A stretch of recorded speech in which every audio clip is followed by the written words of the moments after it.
Hello and welcome to this Kali Fundamentals lesson. I'm very excited to be here with you today.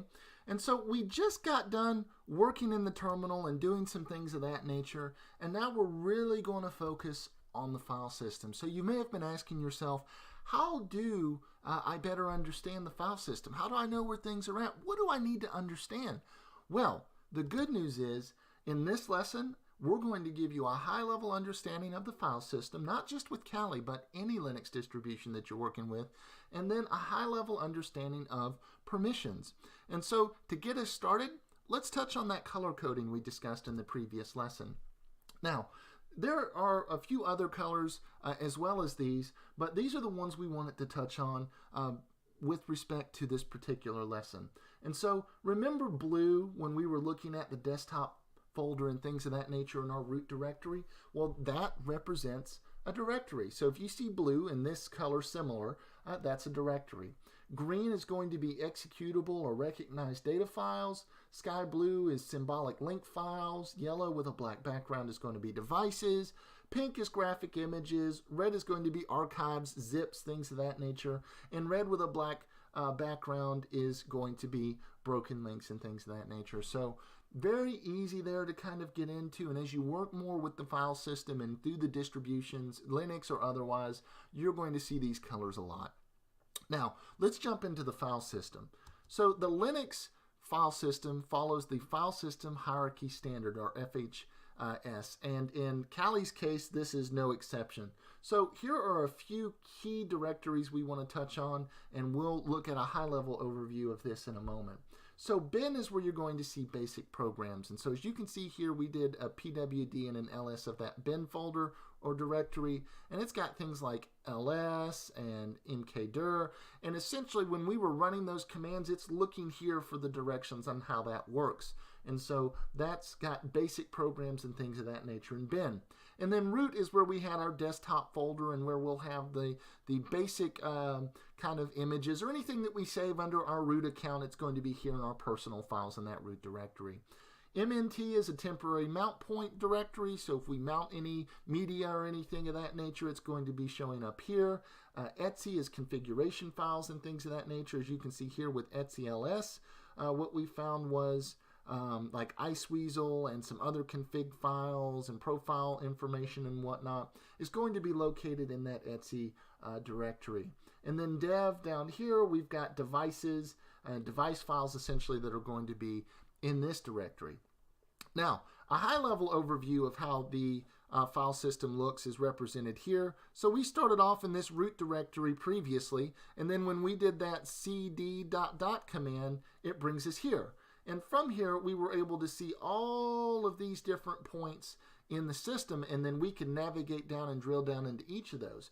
And so as we discussed earlier with like bin, we've got essential user binaries here. So like the ls command and makedir and ping. And so as you enter those commands in the terminal, it's referencing here for those. So if you were to accidentally delete like ping and then try to ping later, shouldn't work because now you've deleted the reference point in the binaries that make it work. And so same thing here. Etsy in here has config files. So like we've got different areas that you can see here that would have configuration files and things of that nature. SBin has some essential system binaries, etc. And so as you're navigating through this and looking at the file system, you don't need to really memorize the layout. Just know that, you know, if you're having issues or you're troubleshooting something and it's command related or if it's configuration related, we'll get into like how to make some changes in the configuration files and things of that nature later. So for now, have a quick reference, be kind of aware of where things are at, but don't spend too much time trying to memorize everything. All right, quick check on learning. So as we were discussing earlier with colors and things of that nature in these in the file system, which one represented a directory? All right, so remember, green was an executable, pink was a graphic image file, red was an archive file, blue represents a directory. So if you see not sky blue, but that darker blue, that represents a directory like the desktop folder or something of that nature. And then configuration files are located in which directory? So remember, root was the personal files for us. Dev was our device files and things of that nature. Mount represented temporary mount points and things like that for media. Etc is where we had configuration files with respect to this file system. So all of that is good, but you may be wondering, what about permissions and things of that nature? I mean, has that crossed your mind? I know it's crossing mine, so let's jump into a quick overview on permissions. Now, don't get overwhelmed. Just note that this may be a good quick reference. You can also, use Google and find some references that are, more your style.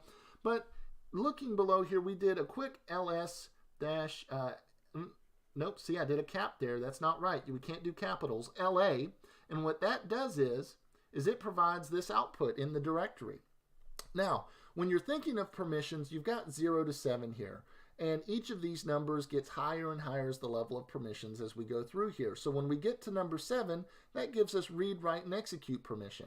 Now, you'll notice that there are several groups of letters here. So don't worry about this on the end. It's either blank or D. And D means that you've got a directory. See that blue color there? On the end, when it's blank, it just means that it's not a directory. It's, some other file type. So this is broken down into 3 sets, essentially here, of letters, and that's represented as user, group, or other. Now, as you're thinking about these permissions, I took the time here to kind of lay them out side by side. So looking at 0, it's represented as such. Execute would be represented in each of these as an X. Now, it could be different. You can have any combination of these 3, user, group, and other. And the permissions, like, in group could be read, write, execute. I could have nothing in user and nothing in others.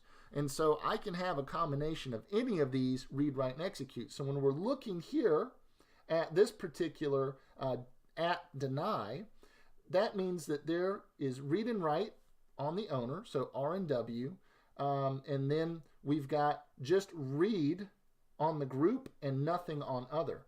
So kind of keep that in mind. That's a high-level dive into permissions. Use a reference to help you get through that. If you're thinking about inheritance and things of that nature, just think of it as going in this direction. So if you've got read, write, execute under other, and everything else is blank, then no matter what the user or group, you should be able to read, write, or execute that file or directory. And so this is the equivalent of the Windows kind of everyone. My sorry handwriting here, but everyone essentially is in other, and then it's defined by group and then user, which is typically the owner and things of that nature. So go right to left when looking at these and defining what the true level of access is when you're working through those. But don't get hung up on permissions. Just know 0 through 7, as we get closer to 7, that's like full permissions on any given area here, and it's broken down into user, group, and other. So with that in mind, let's do a quick check on learning. Which number provides everything? Read, write, and execute permissions. All right, so remember, we didn't go through the numbers entirely. 2 is write, 4 is read, 6 is read, write. What you should have caught was read, write, and execute, which is all 3, everything that we can do, and that was represented as a 7. Now, with all of those things in mind and everything that you just learned, what did we pick up on? What should we remember? Well, we looked at colors, the blue, green, pink, red, directory, executable, graphic image, archive file. So those colors are important as we navigate through the file system and we're understanding what things are and what they mean. We did a basic overview of the file system layout in the file hierarchy standard and a high-level overview of permissions 0 through 7.